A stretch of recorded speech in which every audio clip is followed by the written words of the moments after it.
And we're back. Yeah, we told you guys would be right back. With What's with the Neighbors? So the people who are like binging us, they're like, oh yeah, there they are. There they are. They're right This is there. little...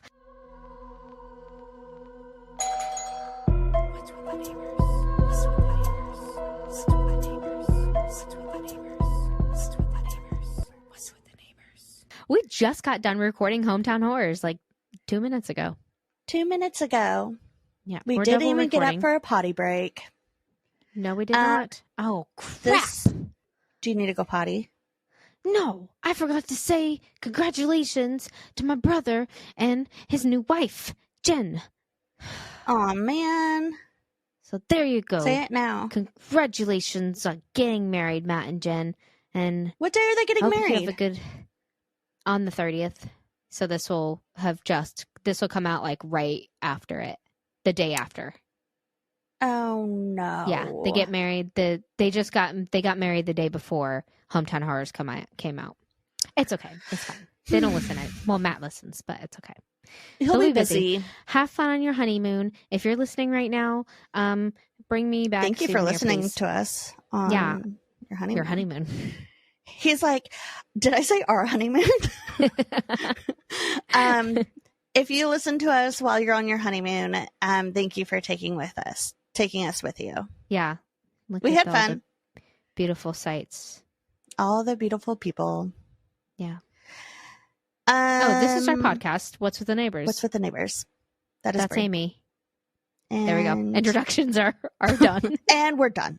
Okay, I have a question for you. Are you ready? Okay. Yes. You need an accessory. Okay. Pull out your phone. Oh, okay. And pull up you're going to text somebody. So pick me. Okay. And go pull up your emoji keyboard. Okay. And this is what we're going to do. We're building a soccer team. And you know how when you, in school, there's two leaders, two captains, and they say Jennifer, and the other one says Caitlin. Yeah, they pick it. Yeah. So we can't pick the same. Okay. Ones, but we're going to build a team of 5 animal emojis. Okay. And you need to tell me which one you pick. You need to tell me why you're picking that one for a soccer team. Okay. So 5 emojis. Any 5 emojis.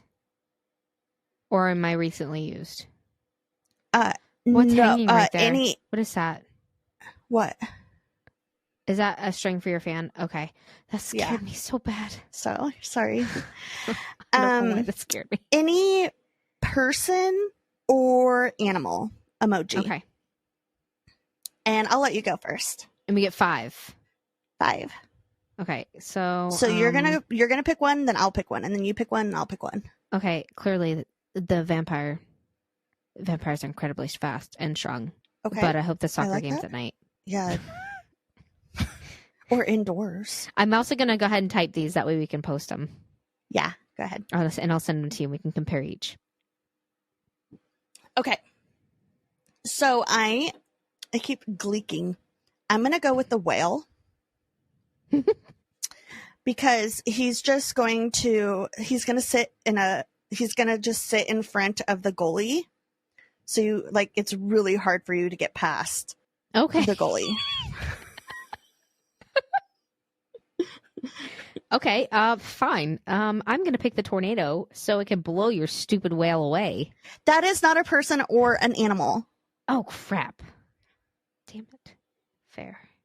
Okay. What damn, Amy? I'm sorry. Hang on. You're good. All right, I'm going to pick the blind guy because they have a really great sense of things. And he could get around that whale easily. You're building a very strong... I just picked a blind guy to play soccer. You are picking such a strong team. No take backs. Proud of you. Regret. Okay. Already. No regret. Okay, so I am going to pick the camel so that he can squirt water to hose down the whale so that the whale does not dehydrate and die. There's so much focus on this whale. All right, I'm going to pick a giraffe so he could throw balls over your whale. With his neck? Yeah. Okay. Hey. I'm not judging.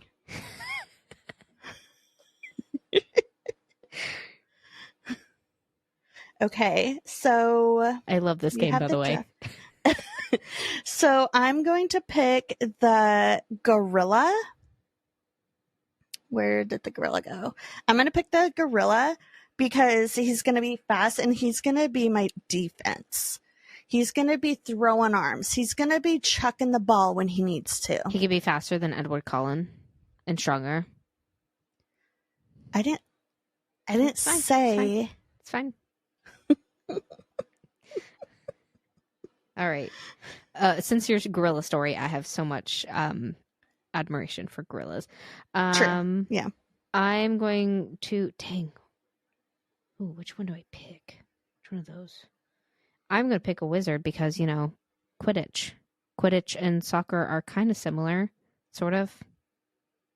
And also they can fly. I should have just stuck to animals. You're cheating. I picked I'll pick an animal for next. You should have done like 2 people and 2 animals. 3 animals. Oh, that would have been a good idea. Yep. Too late. Oh, yeah. I already picked. We can. No, I don't want to. Okay. Okay. So next, I am going to pick the T-Rex. That's fair. That's a good one. Because you need to have, first off, I absolutely love dinosaurs. Secondly, you need to have more defense since you have a wizard and a vampire. A vampire. And so, like, your vampire is, like, strong, but can your vampire, like, I don't know, not get eaten by the dinosaur? Probably not. So. Probably. Okay, my last choice is going to be a mosquito. So you can give us malaria? Yeah, didn't mosquitoes kill dinosaurs? Also, so did...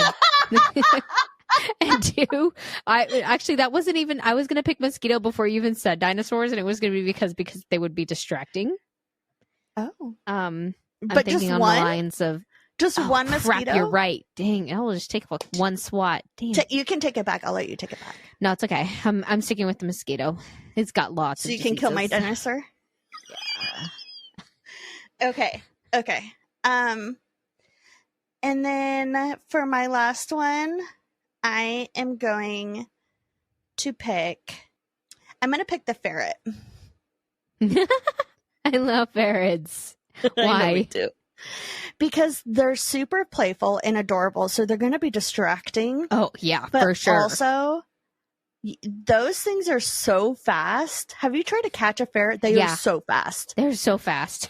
And they can get that ball across that lawn so fast without getting caught.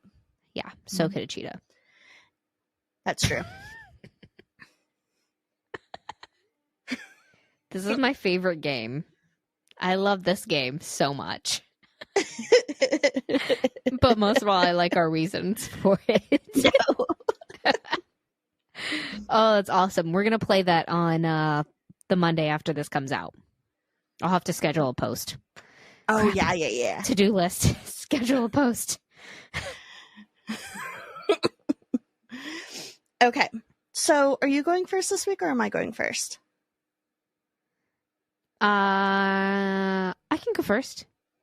Since you went first last time. Okay. Yeah, because I read my neighborhood story first with the skeletons. Alrighty. So, let's hear a neighborhood story.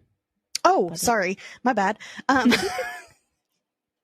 So, this was actually on Marketplace. I did not find this, but I saw a screenshot of it. It says, my mom's ashes, 2 ounces of ash and bone per vial.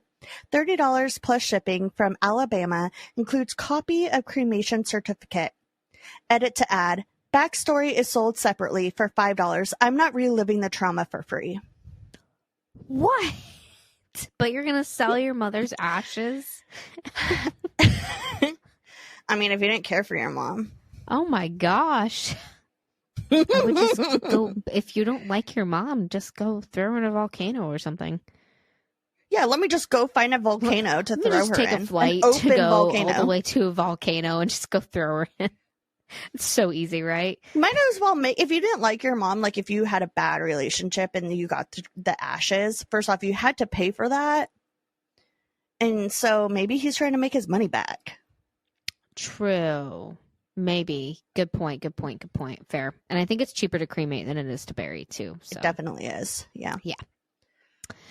All right. So I told you that this week I am doing a story on, it's October officially. So we're doing I'm going to have some spooky ones in here. Oh, yeah. I remember what you did last year. So 2 years ago, I did this story. I don't know. It was on the 10th episode. So I'm covering the Black-Eyed Kids again because they freak me the out and I believe in them very much. So if you want to hear... This is one of your most scariest stories you I know. did. This one freaks me out so hardcore. I don't know what it is about them. I don't know. It's just unpredictable. And also because it's kids. Because kids, like, I love kids. And, like, if I saw kids come to my door, I feel like I would probably let them in my house.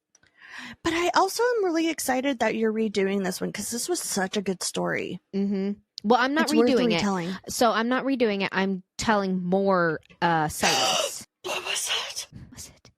I literally just heard a tapping and I don't know where it came from because I wasn't tapping anything. It's probably your cat.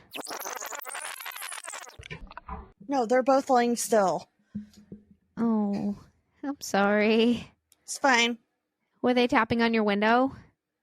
I don't know. It came from this corner. Do not look outside your door or your window. Don't make eye contact with them. Don't let them in. Okay. So I'm so sorry for you. It didn't sound like it came from the window. Okay, good. That's a great way to start this off. Okay. So let me start. I'm excited to hear this. Good. In episode 10, again, I discussed Black-Eyed Kids. So if you want to listen to more about them, go listen to that one first and then listen to this one, just like as a recap. But I'm kind of just going to touch on a little bit of what I talked about last time. Yeah, and then I'll do more new sightings. So new sightings? New sightings, more recent ones, and then ones I just haven't covered before. So not all of them are super recent, but a lot of them are. So the Black-Eyed Kids are a supposed urban legend. Nope, they're still there. Just get over with the story. The kids range in age from 6 to 16. They have pitch black eyes, no whites, no sclera or anything like that. They're just pitch black eyes with pale skin. According to reports and legends, these children have appeared at the doorsteps of homes or have been seen hitchhiking, insisting on coming in your home or getting a ride. They seem emotionless and can bring on the feeling of dread. So now I say they're supposed to be urban legends because from all over they have claimed to have encountered them. Or they're supposed or never mind, let me repeat that whole thing. I say they are supposed urban legends, but from all over people have claimed to encounter, like thousands of people have claimed to have encounters with them. So, like, I don't know. Could it be an urban legend or could it be true? Who knows? So, also, I'm bringing this one up because this is like one of the scariest urban legends to myself. It creeps me out. I love kids. I don't know how I'd react in a situation like this. But also because a very popular place to see them is Texas. And that was the first documented encounter was in Abilene, Texas. Are you going to say what one it was? Yes, it was in the late 90s when a journalist named Brian Bethel, he was at Was it the car? Yes. Yeah. He was in a movie theater parking lot in his car. And I'm not going to go super into it because I already talked about it, but two Black-Eyed Kids came up to him trying to get into his car and he didn't let them get into them. I'm like patting myself on the back for remembering Yeah, that. I know. I'm really proud of you. Like, this really had an effect on you. Good job. And you were going through a really rough time then too. Because this was over a Zoom, which means you were in California. Yeah. So Ooh, I am I'm just I don't gonna go remember over a lot of that. Yeah, speaking of not remembering trauma. So I'm just going to go over a few of the sightings that I found online. This first one is a Reddit user by the name of AR141510, and it says that this was from 2 months ago. Oh, God. And they say, here's my story. I'm a bit shook. I drove out to my grandpa's barn to grab my brother's wallet. It isn't that haunted 3 a.m. shit. This happened at about 9. While I was grabbing my brother's wallet, I had a feeling I was being watched. A bit of detail: about a mile between my house and the barn is a culvert. It's before a large hill with a curve halfway through. You have to slow down to avoid a possible accident. I slowed down to a crawl on this back road. There were these 2 kids on the road. I'm just your good-natured redneck, so I stopped to offer to help. Mm-hmm. I had heard these stories growing up about funky shit happening on this road. Everything from That's such a redneck thing to say. Yeah. Everything from ghost lights to a woman who asks for a ride and screams if you say yes before disappearing, but this is new. I stopped and asked these kids if they were okay. I mean, it's summer and they may have been riding 4-wheelers and it wrecked or broke down or something.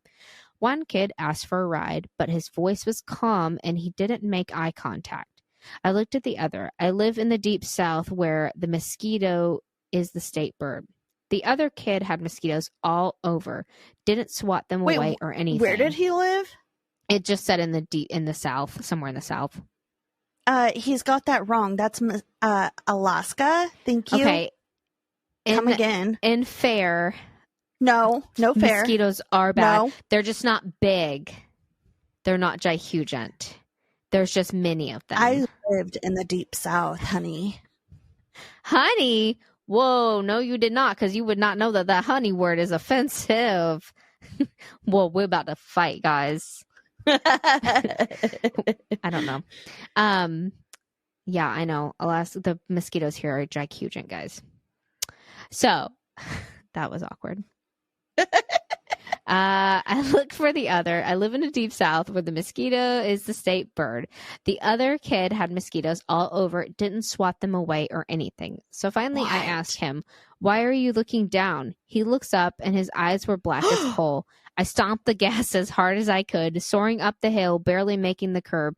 None of that running from a demon or fighting for my life shit. They both stared at me as I zipped up the road, flinging gravel and dust. But also, what if it were real kids? That's like my thing. Is that like, what if it were real kids? But also, like, if their eyes were super black and they're out at like 9 o'clock at night on this back road, like that's weird. That's not right. Yeah, I would just like go home. Yep. I'll call the cops. Fine, I'll call the cops for you. Yeah. All right, this next one is from Baby Milk Cow, and it was 11 days ago that it was posted. I really hate this. So, but it didn't happen 11 days ago.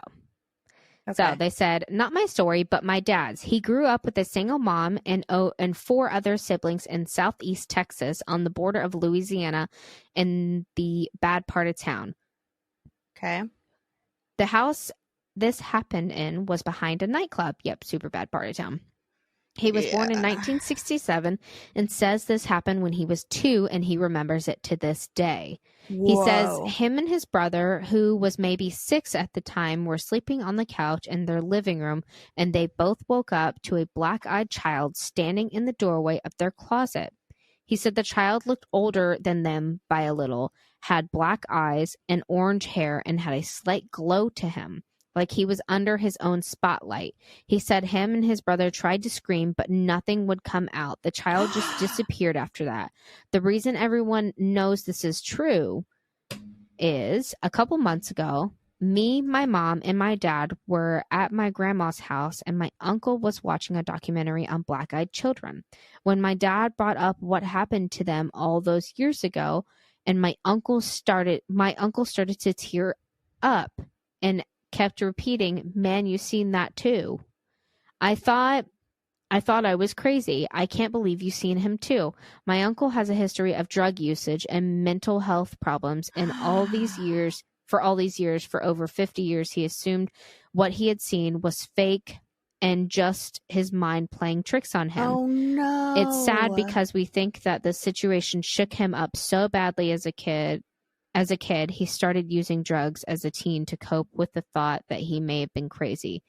They were so scared they just never brought it up ever again after that. But my dad always told my mom that story ever since they started dating. My grandma, who was sitting there listening to them talking about what happened, just said, "Oh, there was something in that house, Lord. I'm going to try to get her to tell me about the experience in that house." Oh my gosh, that's so sad. I know, but also so creepy because they're already in your house. Yeah. No one is safe. Okay, so this next one is from another Reddit user, and their name is No Sleep, and this was posted 11 years ago. Okay. I recently read a story about black-eyed kids. This story felt like a twisted tale of deja vu. I believe I've encountered BEK. Black-eyed kids also is BEK, guys. Sorry. I've never mentioned this particular detail about the eyes to anyone for fear they would think I was fabricating the story or going crazy. The incident took place about 13 years ago. I had just moved to a new city with my wife. We were small town newlyweds from the Midwest. We moved cross country to one of the biggest cities in the Southwest, so I could attend graduate school.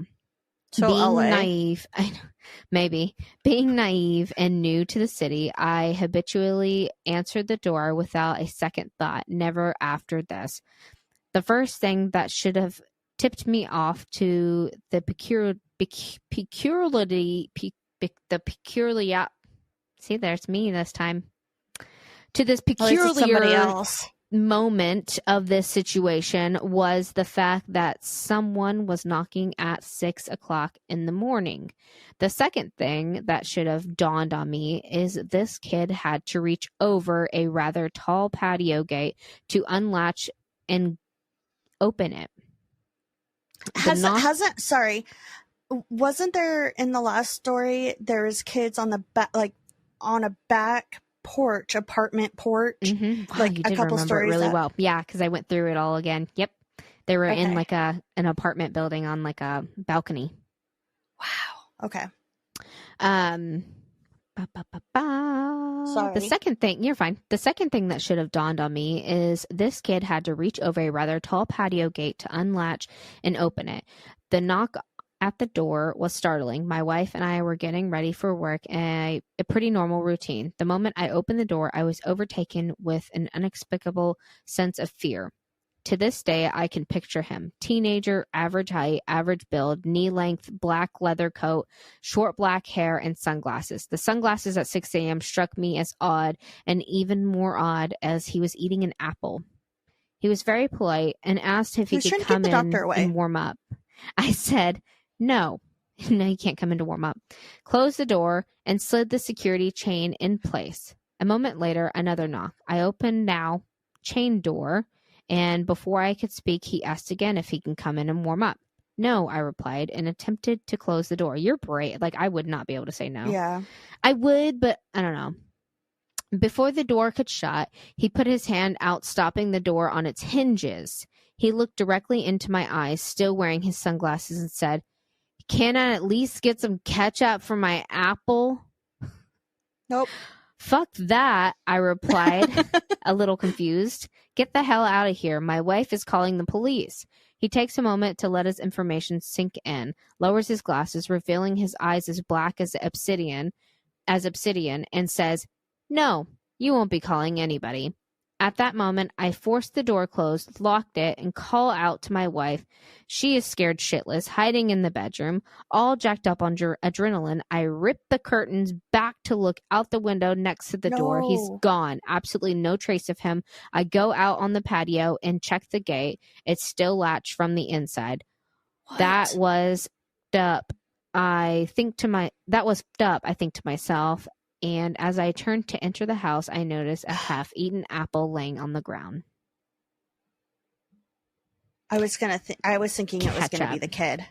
No. So that's another thing, is that like they have to be invited yes, they have to be invited in, yes, but they also like do unusual behavior, like not like they're trying, it's like almost like they're trying to be normal people or trying to be human, but like their tone isn't normal. They're usually like monotone, or they don't like have any expressions, or their clothes aren't like quite normal, or they're wearing sunglasses at 6 o'clock in the morning, or clothes from another time period, or they're asking for ketchup on their apple. They're just doing like weird mannerisms. Right. They're trying to be human, but it's not human enough. Yeah. Okay, so this one is a news article. They're super big in like the UK. Like they're so like there's news articles about them often. Oh, BIEK kid. What? The BEK. Zach and Cody.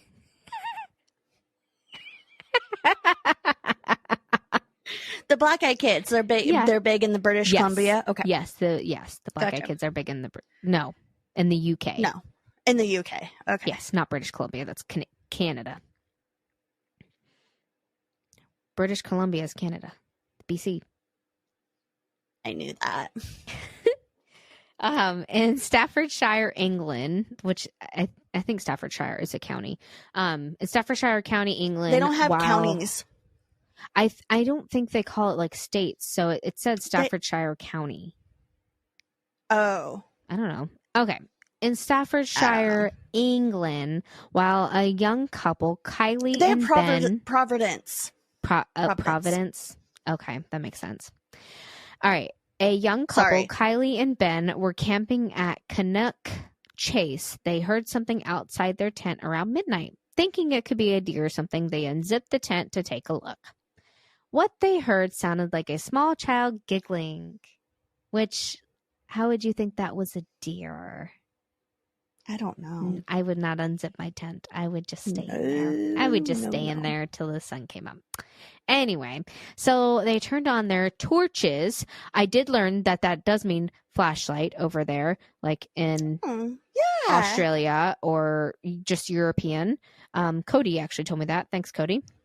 Thank you, Cody. And Ben saw it first. It was running from tree to tree, hiding itself behind the trunks and occasionally peering out towards them. Finally, it stepped into the clearing, and she stood there staring at them with her head slightly dipped, and giggling got louder and louder as it was coming from all around them. She bent down as if she was adjusting her shoe and stood back up and ran off. No. When the sun came up, they emerged around 7 a.m. and found piles of stones evenly spaced around the perimeter of their tent and strange stick formations hanging from the trees, which looked like dream catchers. They packed up and headed back to the car while Kylie spotted a small child with black eyes peering back at her from behind an oak tree and screamed. Then Ben shouted, "Leave us alone," and they ran off to their car. Oh my gosh. I hate that. Not cool. All right. So this one is from a Reddit user, and their name is Humanoid Encounters. This is an encounter I experienced in the summer of 2009. I was born and raised in the plains of Texas, specifically in an area where black-eyed kid sightings were prevalent. I had heard the stories, tales, legends, whatever you want to call them, since I was a young man, but never truly believed them. The black-eyed kids was mainly something I entertained as a joke or something to get a rise out of people. This changed in the summer of 2009. It was a warm night in June. I was up late around 2 a.m. as I typically like to stay up late, especially in the summer since it would stay fairly warm even after the sun went down. I just had run up to the store to grab a big fountain drink and was returning into my house through the back door when I was approached by 2 children, a boy and a girl. I was very startled once I realized they were there since I wasn't expecting to encounter anyone in my backyard so late at night. I mean, I wasn't expecting anyone to encounter anyone in my backyard at all because people have to ask permission to go back there. That's my thing. The boy asked, "Could we come in? We need to use the phone. We are lost." This is when I noticed the blackness of their eyes. Both of them had eyes so black they were like pits. This is also when my heart sank. I couldn't believe I was actually seeing them, that they were right in front of me. As I mentioned before, I had heard the legends of the black-eyed children most of my life, so there was no way I was going to let them in my house. I darted in the back door and locked it as quickly as I could. Once I was inside, I ran upstairs and flipped on the lights to try and see if they were still outside. Thankfully, by then, they were gone. I had so much adrenaline pumping by that point, though. I had grabbed a weapon and began searching the house and making sure all the doors and windows were locked smart. It took me hours to get to sleep that night, and it's an encounter that will stay with me for the rest of my life. These entities took the form of something most people view as innocent, weak, mild, and try to trick unsuspecting people to do. God knows what with or to them. Unsuspecting to do, God knows. I don't know. I am just glad my reflexes kicked in and I was able to live to tell the tale. That's crazy. Hear me out. What if they are in fact children that don't really have parents to watch after them, and it's actually a gang initiation? They join this gang. They have to wear black eye contacts. And the whole point is to spook the person as much as possible. So I like that you mentioned that, because like I talked about theories last time, but that's like true. In a lot of these Reddit comments, a lot of people like have their own theories, but I can't really back up that information that they had. But a lot of people were saying that in the 90s, which is when they were first like starting to be documented and like noted, that's when like black eye contacts came out, or as a common time when stuff like that came out, like that grungy stuff and like devil crap, whatever. But people may have been wearing black eye contacts to scare people. That could be a theory on what the black eyed kids actually are. And like maybe they were just like young teenagers like wearing black eye contacts scaring people.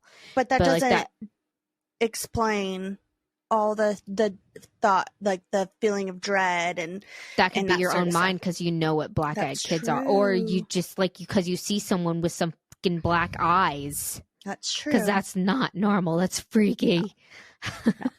No. We feel the feeling of dread as well, but also like I don't know. It's just there were a couple of different little theories in Reddit. Like there was one that there's actually like miles and miles and miles worth of like areas that people are the whole civilization is living underground. Must be a conspiracy theory. I need to look more into it, or you need to look more into it. I guess I could. And like so much room that a plane could fly underground. What? And they have like their own atmosphere. Yeah, exactly. Yeah. And so these like people have lived under there for so long that their eyes just turn black over and then like over time they're just like born that way because they adapt. And so occasionally they come up through these areas that are able to be like accessed from the normal world, and they come out into like our world, which would explain because they're curious. And that would explain like why they kind of act like humans, but because they don't know our world. Yeah, and they say like apple on a ketchup because they know that our world, or ketchup on an apple. That's because they know that like Americans love ketchup. Yeah, and well, also like, or just people love ketchup. Also like maybe ketchup, because ketchup isn't that a non-perishable. Yeah, maybe they have it down there as a non-perishable. I don't know. Gross. But there were a lot of theories. You can look up so many of them. It's wild. Okay, so this next one is from a Bailey Diane, and it was posted 5 years ago. It says, Okay. I had a real encounter. I was working in an office that did mainly business to business sales and rentals. Since we weren't in a great part of town, we weren't exactly open to the public. I kept the door to the office locked. The only way to work the lock was with a key from either side. I had stepped outside to go on a sales call. We had tint on our door that allowed me to see out, but was mirror tint from the outside. I tended to look out before leaving because it was a rough area and I was a young female working alone. This was about 12 years ago when I was in my mid-20s. Cool, because we knew how old you are right now. I looked out and there were two men walking about a block from me. No big deal. I could easily be safe to my car before they reached me reach me there. Before I know it, the kids both looked around 15-ish, were much closer than they should have been, like they had walked a city block in a split second. My flight or fight That's sense creepy. kicked in. I had no reason to be afraid, but I felt deep fear, so I went back inside and locked the door from the inside. I'm not even sure how to describe the fear I felt that led me to rush back inside. These kids were starting to bang on the door. Only one of the two spoke.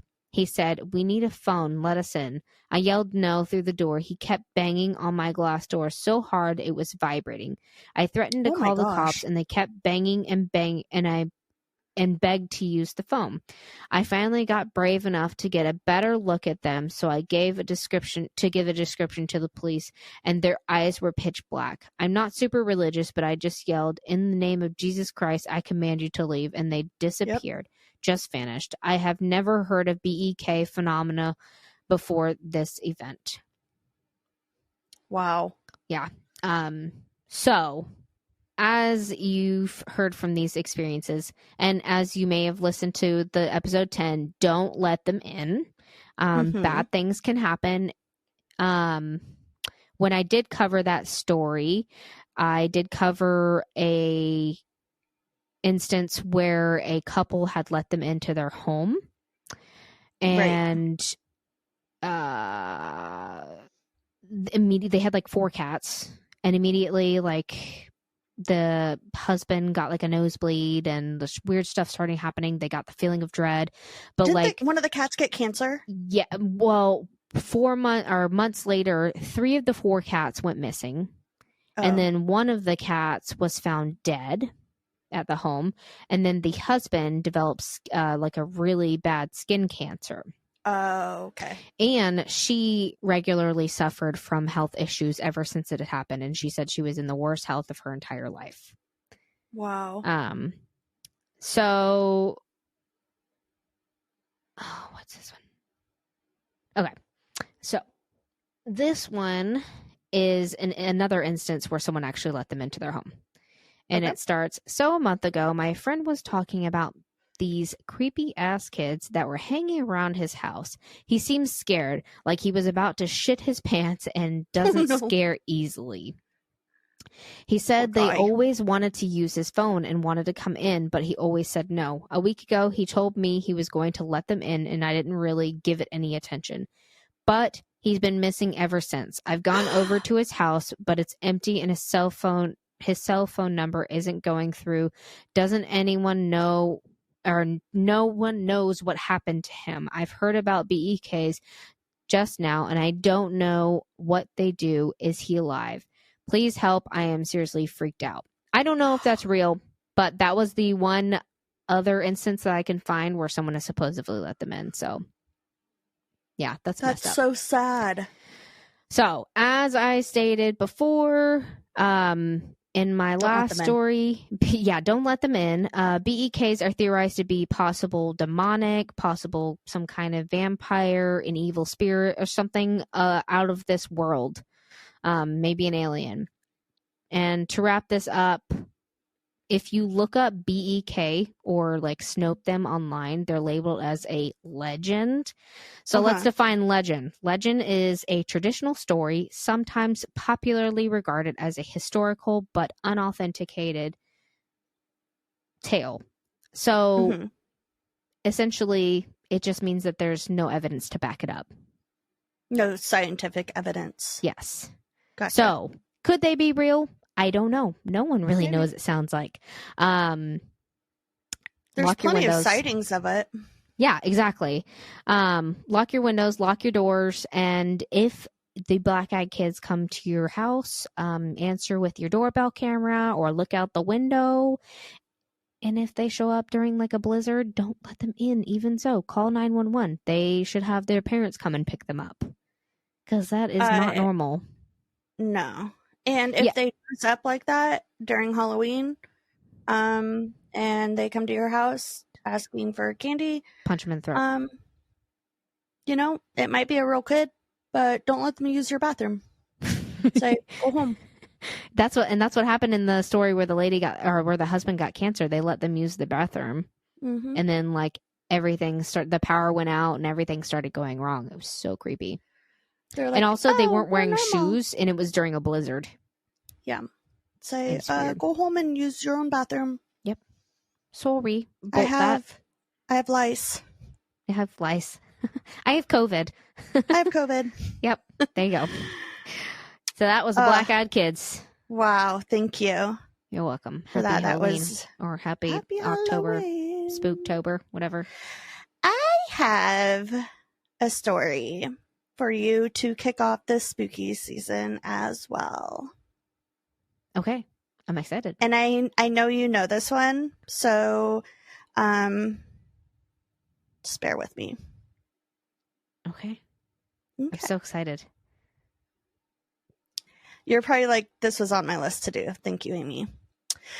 So we are going to go overseas for this one. Why are you looking at me like that? I sometimes just stare. I'm just looking at your beautiful face. That's all. You're Don't just look so at beautiful. it. Hey, you know what's funny? You said you had a black eye today from your makeup, and I did the Black Eye Kids. You're like a black eye Amy. I just feel like my... It's lovely. It's a smeary day. It's amazing. Fine. So we're going to go over to Alaska's neighbor, Russia.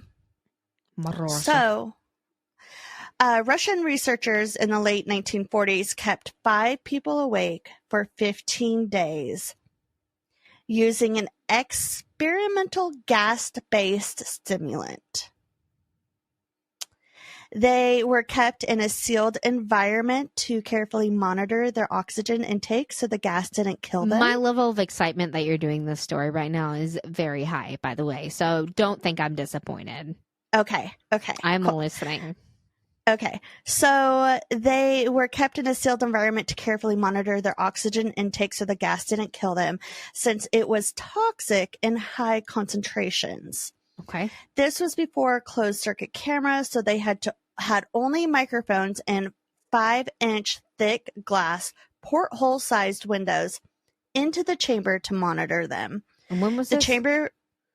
In the 1940s. Okay, like the Cold War. Is it Cold War era, maybe? I don't know.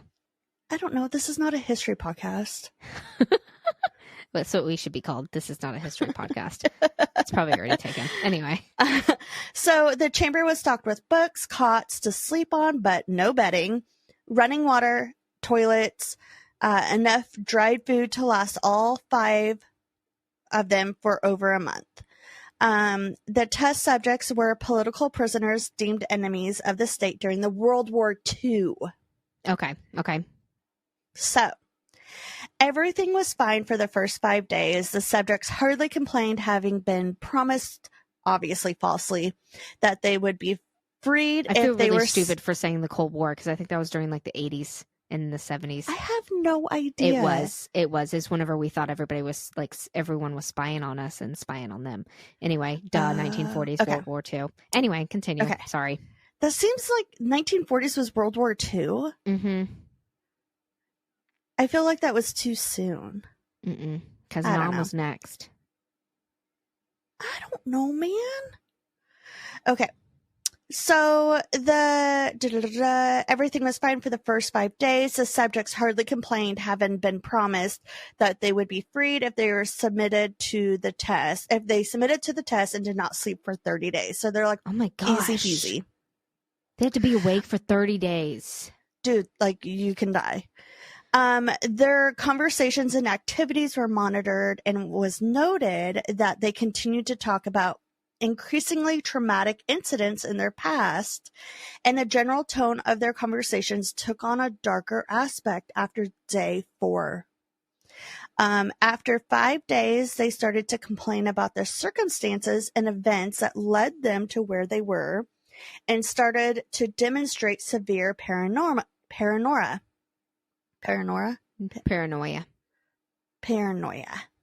They started talking to each other and began alternately whispering to the microphones and the one-way mirrored portholes. That's creepy. Oddly, they all seemed to think that they could win the trust of the people putting on the experiment by turning over their comrades and other subjects in captivity with them. At first, the researchers suspected this was an effect of the gas itself. After 9 days, the first of them started screaming. He ran the length of the chamber, repeatedly yelling at the top of his lungs for 3 hours straight. Oh my gosh. He started attempting to scream, but was only able to produce occasional squeaks. After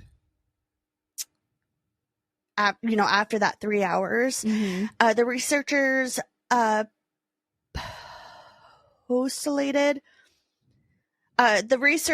assumed that he had physically torn his vocal cords. The most surprising thing about this behavior is how the other captivities reacted to it, or actually they didn't react to it. What? So, like, nobody cared. Oh my gosh. They continued whispering to the microphones until the second of the captives started to scream. The 2 non-screaming captives took the books apart, smeared page after page with their own feces. Ew. And pasted them calmly over the glass portholes. That's disgusting. Yeah. The screaming promptly stopped. So did the whispering to the microphones. Okay. So after 3 more days passed, the researchers checked the microphones hourly to make sure that they were still working, since they thought it was impossible that no sound could be coming from these 5 people. They're like, there's 5 people in there and nobody's making a sound. The oxygen consumption in the chamber indicated that all 5 must still be alive, because they're monitoring the oxygen that they're putting out. Right. In fact, it was the amount of oxygen 5 people would consume at a very heavily level of strenuous exercise. So they were inhaling and exhaling so much that it was as if they were exercising or like running. All 5 like hyperventilating. of them. Yeah. Oh my gosh. Yeah. One morning on the 14th day, the researchers did something that said they would not do to get a reaction from the captives. They used the intercom inside the chamber, hoping to provoke any response from the captives. They were afraid that either they were dead or vegetables. So they announced, "We are opening the chamber to test the microphones. Step away from the door and lie flat on the floor, or you will be shot. Compliance will earn one of you your immediate freedom." Oh. And to their surprise, they heard a single phrase in a calm voice respond, "We no longer want to be freed." Whoa. It's so gross. Goosebumps. So debate broke out among the researchers, and the military forces funded the research. Unable to provoke any more response using the intercom, it was finally decided to open the chamber at midnight on the 15th day. The chamber was flushed of the stimulant gas and they filled it with fresh air. Immediately, voices from the microphone began to object. They're like, "No, we don't want this." 3 different voices began begging. as if pleading for the life of loved ones to turn the gas back on. It's almost like they got addicted or something like that. Yeah. Or they're like the Stockholm syndrome. Yeah. So the chamber was opened and soldiers sent in to retrieve the test subjects. They began to scream louder than ever, and so did the soldiers when they saw what was inside. 4 of the 5 subjects were still alive, although no one could rightfully call that state actually them in life. Like they were not. They were like zombies. Mm-hmm. The food rations past day 5 had not been so much as touched. So they didn't even touch the food after day 5. Not even eating. There were chunks of meat from the dead subject, his thighs and chest stuffed into the drain in the center of the chamber, blocking the drain and allowing 4 inches of water to accumulate on the floor. Ew. Precisely how much of the water on the floor was actually blood was never determined. All 4 surviving test subjects also had large portions of muscle and skin torn away from their bodies. Ew. The destruction of flesh and exposed bone on their fingertips indicated that the wounds were inflicted by hand, not with teeth, as the researchers initially thought. Closer examination of the positions and angles of the wounds indicated that most, if not all of them, were self-inflicted. Oh my gosh.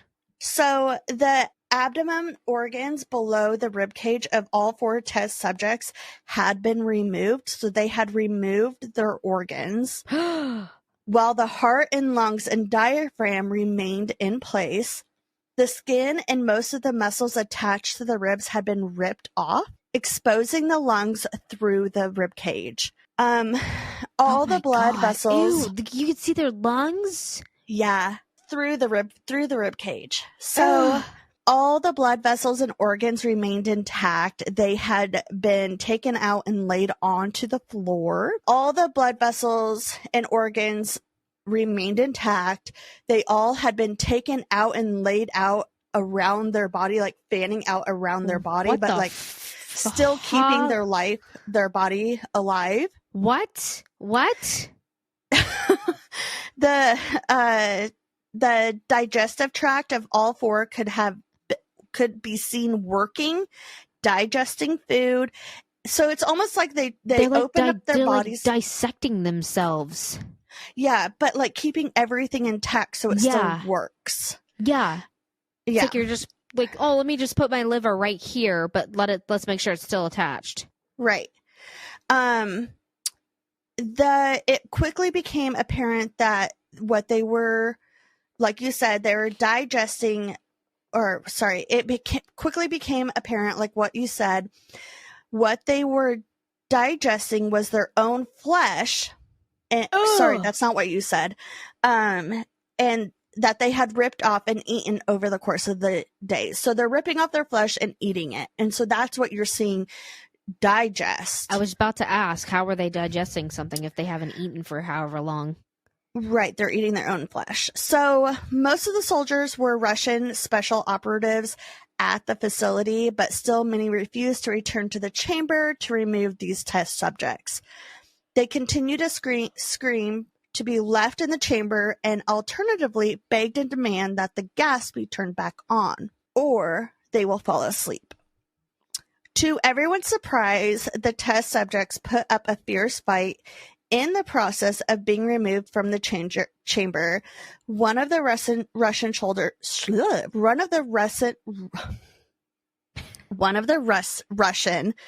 soldiers died from having his throat ripped out. Ew. Another one was gravely injured by having his testicles ripped off and an artery in his leg severed by one of the subject's teeth. Oh. Another 5 of the soldiers lost their lives if you count the ones that committed suicide in the weeks following the incident. Oh my God. So, in the struggle, one of the 4 living subjects had his spleen ruptured and he bled out almost immediately. The medical researchers attempted to sedate him, but this proved impossible. He was injected with more than 10 times the human dose of morphine and still fought like a wild animal, breaking the ribs and the arms of one of the doctors. His heart was still beating for a full 2 minutes after he had bled out, to the point where there was more air in his vascular system than blood. Even after it stopped, he continued to scream and flail for about another 3 minutes, struggling to attack anyone in reach, and just repeated the word more over and over and over again, each time becoming weaker and weaker until he finally fell silent. The surviving 3 test subjects were heavily restrained and moved to a medical facility. The 2 with intact vocal cords continuously begged for the gas so that they could stay awake. The most injured of the 3 were taken to only surgical operating rooms than the facility had. In the process of preparing the subject to have his organs placed back in within his body, it was found that he was more effectively immune to the sedatives that they had given him to prepare for the surgery. He fought against his restraints when the anesthetic gas was brought out to put him under. He managed to tear more of the way through a 4-inch wide leather strap on his wrist. So it's like they have human strength. Oh my gosh. Even though the weight of the 200-pound soldier was holding that wrist as well. So like there's the leather strap. Oh my gosh. Plus the weight of a person. Mm-hmm. It took only a little more anesthetic than normal to put him under. And the instant his eyelids fluttered and closed, his heart stopped. Wow. In the autopsy of the test subject that died on the operating table, it was found that his blood had tripled the normal level of oxygen. His muscles that were still attached to his skeleton were badly torn and had broken 9 bones in his struggle to not be subdued. Oh my gosh. Most of them were from the force of his own muscles had exerted on them. Did that make sense? Exerted. Yeah. So the second survivor that had been the first of the group of the 5 to start screaming, his vocal cords destroyed. He was unable to beg or object to the surgery, and he only reacted by shaking his head violently in disapproval when the anesthetic gas was brought near him. He shook his head yes when someone suggested, reluctantly, that they try the surgery without anesthetic, and did not react for the entire 6-hour procedure of replacing his abdomen organs and attempts to cover them with what remained of his skin. So he went under this surgery. He did this surgery for 6 hours without any sedatives. That's and didn't freaking react. Wild. The surgeon presiding stated repeatedly that it should not be medically possible for the patient to still be alive because of the pain alone. One terrified nurse assisting the surgery stated that she had seen the patient's mouth curl into a smile several times whenever his eyes met hers. Nope. When the surgery and that forever haunts her. Oh, dude, for real. I would love to see a interview with her. Yeah. Like now. Mm-mm. When the surgery ended, the subject looked at the surgeon and began to wheeze loudly, attempting to talk while struggling. Assuming this must be something of a drastic importance, the surgeon had a pen and pad fetched so that the patient could write his message. And all he wrote was, "Keep cutting." Oh my gosh. The other 2 subjects were given the same surgery, both without anesthetics as well, although they had to be injected with a paralytic for the duration of the operation. The surgeon found it impossible to perform the operation while the patients laughed continuously. Once paralyzed, the subjects could only follow the attending researchers with their eyes. The paralytic cleared their system in an abnormally short period of time, and they were soon trying to escape the bonds. The moment they could speak, they were again asked for a stimulant gas. The researchers tried asking why they had injured themselves, why they had ripped out their own guts, and why they wanted to be given the gas again. And only one would respond, and they said, "I must remain awake." All God. 3 subjects, I mean, that's what they wanted. Yeah. All 3 subjects' restraints were reinforced, and they were placed back into this chamber, awaiting determination as to what should be done with them. The researchers, facing the wrath of the military benefactors, had been, for having failed the stated goals of their project, considered euthanizing the surviving subjects. The commanding officer, a former KGB agent, which we've talked about KGB agents on the podcast before, instead saw potential and wanted to see what would happen if they were put back on the gas. The researchers strongly objected, but were overruled. I'm almost done. In preparation for being sealed in the chamber again, the subjects were connected to an EEG monitor and had their restraints padded for long-term confinement. To everyone's surprise, all 3 stopped struggling the moment it was let slip that they were going back on the gas. So they all kind of just like calmed down. Oh, okay. It was obvious that at this point, all 3 were putting up a great struggle to stay awake. Oh my gosh. One of the subjects that could speak was humming loudly and continuously. The mute subject was restraining his legs against the leather bonds with all of his might. First left, then right, then left again for something to focus on. So he was like, I don't know, doing something with his legs. The remaining subject was holding his head off his pillow and blinking rapidly. Having been the first to be wired for the EEG, most of the researchers were monitoring his brain waves in surprise. They were normal most of the time, but sometimes flatlined without any reasoning. What? It looked as if he were repeatedly suffering from brain death before returning to normal. Oh my gosh. As they focused on paper scrolling out of the brainwave monitor, only one nurse saw his eyes slip shut at the same moment his head hit the pillow. His brainwaves immediately changed to that of a deep sleep, then flatlined for the first time as his heart simultaneously stopped. So it's like his head would hit the pillow, and at the same time, his eyes would close, and his brain would stop, and his heart would stop. And then he would go back to normal. It's like a little kid falling asleep while they're eating. Yeah. The only remaining subject that could speak started screaming to be sealed in now.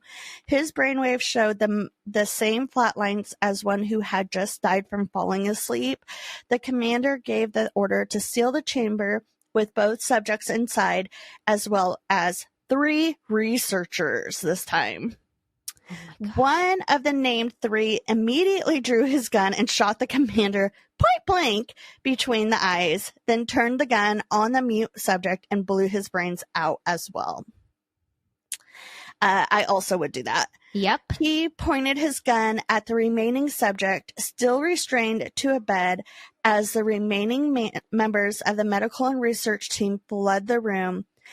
"I won't be locked in here with these things. Not with you," he screamed at the man strapped to the table. "What are you?" he demanded. "I must know." The subject smiled. "Have you forgotten so easily?" he said. We are you. We are the madness that lurks within you all, begging to be free at every moment in your deepest animal mind. We are what you hide from in your beds every night. We are what you sedate into silence and paralyze when you go to the nocturnal haven where we cannot tread." The researcher paused. What'd you say? Whew. Oh, I thought you said woo, like yeet. The researchers paused, then aimed at the subject's heart and fired. The EEG flatlined as the subject weakeningly choked out, so nearly free. And that's the end of the story. That's Son of a bitch. Not a real story. I mean, it's a story, but it didn't actually happen. So that is. Go ahead. So when honestly, I forgot about that story until you started talking about the them like taking off their own body parts and stuff. And then I'm like, oh shit. I forgot about this. Oh man, that's wild. Okay, finish what you're saying, sorry. So that was a creepypasta. Yes. And for those of you that don't know what creepypasta is, it's a website where people can share creepy made-up stories. You should know what creepypasta is if you're listening to us. That's where like Slender Man was born. Oh man, that was who wrote that? That is wild that they wrote that entire thing. And also, you are, I think you should go get checked out. That's wild. The first time I heard that story, I honestly thought it was real. I did too. I was like, what the heck? Because weird stuff happened during World War II. Yeah, exactly. So, especially in Russia. Yeah, that's why I asked if it was the Cold War, because that's like, they did like a, on, what's that show called? Stranger Things. Yeah. That's where they did like experiments and shit. Yeah. So. It's crazy. Yeah.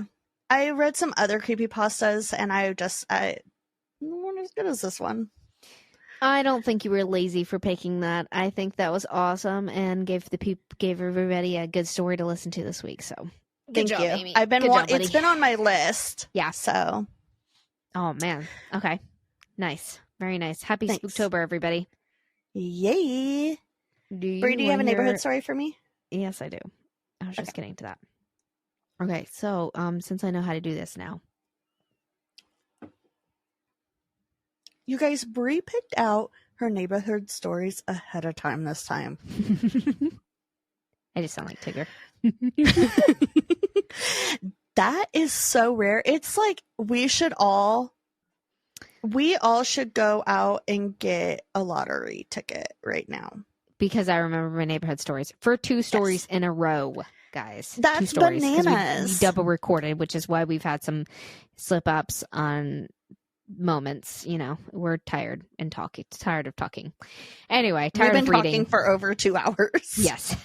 Dear God. Okay, so this one is from a Facebook post, I believe, and it was from a news thing, and it says in St. Louis, this was a response to complaints on a Facebook post about excessive dog barking. So yeah, it did make the news though, and it's a giant picket fence and sidewalk. It's like the outside of someone's backyard fence, and someone painted on it, "We have barking dogs. The dogs bark," and it has a picture of dogs on it. So someone got pissed that someone was complaining about their dogs. Clearly. Like dogs bark. That would be also me though. And the dogs are okay. There's 2 dogs and then there's a speech bubble and it says, "I wish I could talk." Oh.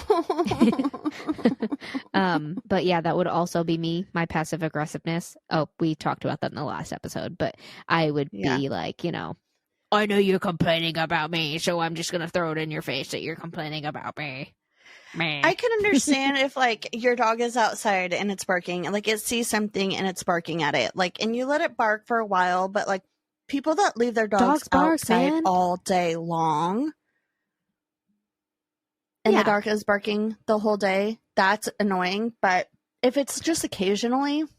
Yeah, and then also in the article, it did say it was a very dog-friendly neighborhood too. So clearly there were a lot of dogs in the neighborhood too. So all of the dogs are being silent. You're going to target this one dog for barking. Come on.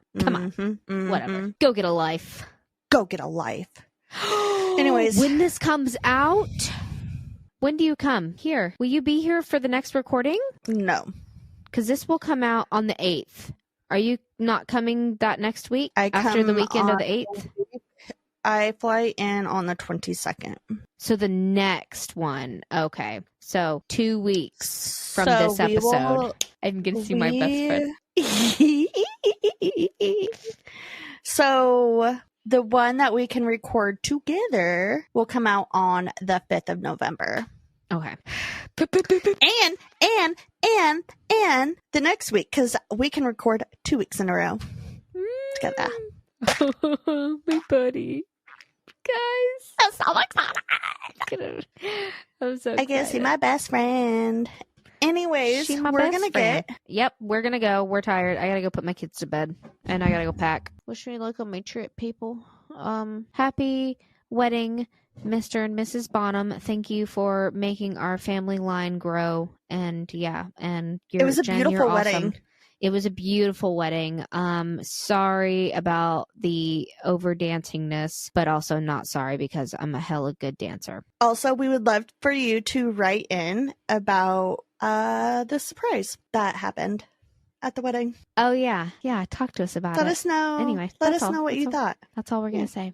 Anyways, have you checked in on the neighbors? What's with the neighbors? He looks so mad. Bree, Amy, out. What's with the neighbors? Say hi to your cats for us.